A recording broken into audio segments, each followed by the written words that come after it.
அண்ணன் கூப்பிடாரு யாரு கூப்பிடாரு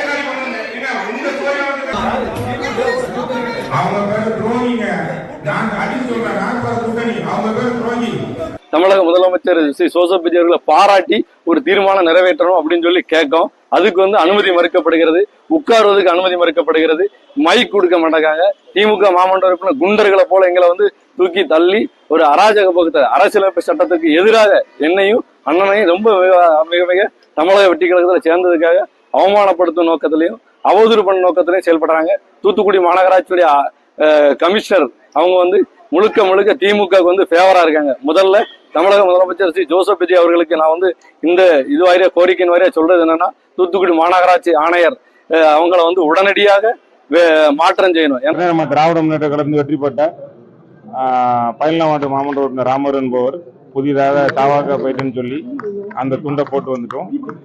அதிமுகவை சேர்ந்த கொறடா பதவி கொடுத்து வச்சிருக்காங்க மன்றமூர்த்தி அவர்கள். வார்டு நம்பர் 51 அவர் வந்தாங்க. ஏற்கனவே அவர் இங்க போகணும்னு சொன்னோன்னா அவங்க மாவட்ட கழக அவங்க தலைமை கழகத்துல இருந்து அவர் எங்க கொறடா கிடையாதுன்னு சொல்லி லெட்டர் கொடுத்துருக்காங்க. சீட்டு இருக்கை 2022 இருந்து இந்த தமிழக முதலமைச்சர் அவர்கள் முன்னாள் முதலமைச்சர் தமிழக முதலமைச்சர் எங்களுக்கு வாய்ப்பு கொடுத்து நடத்திட்டு வரச்சுல கொறடா எல்லாம் முன்னாடி உட்காந்துருக்காங்க, மண்டல தலைவர் இருக்காங்க, அதுக்கப்புறம் வார்டு வருஷப்படி உட்காந்துருக்காங்க. நான் முன்னாடி தான் பழைய இடத்துல உட்காருவேன், அந்த சீட்டு வேணுங்காங்க. அவங்க வேற ஒருத்தரை நியமனம் பண்ணி அவங்க அதில் உட்காந்துருக்காங்க. அந்த சீட்டு வேணும் இல்லை கீழே உட்காருன்னு சொல்றாரு. அவர் ஏற்கனவே கடந்த 4.5 ஆண்டு காலமாக ஒரு பிரச்சனையும் மக்கள் பிரச்சனை பேசாம ஒரு வீடியோ எடுத்து போடுவாரு, அதை ரீல்ஸ் போட்டு போயிடுவாரு.